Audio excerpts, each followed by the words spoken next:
If you are looking for an awesome foot spa massager, you're absolutely going to love this thing. I got this as a gift from the brand so I could do this review. I'm going to show you exactly what it looks like in a second. But the coolest part about this is it folds up. So this is what it looks like right here.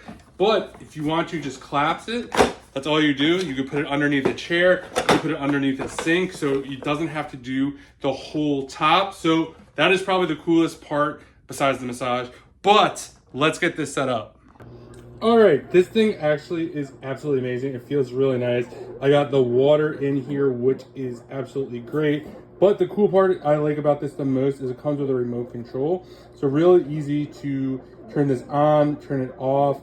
You can control the temperature. So you can, if you want the temperature up, temperature down. I really like this part. Like most foot baths, you would just get it and you can't control the temperature. This one you can. You could do massage, you could do red light as well. And then you also have the stuff down here as well, but it's much easier to use this remote. So if you're looking for a great foot bath that works really, really well, definitely check this out. And a huge thanks to the brand for sending this over so I could do this review.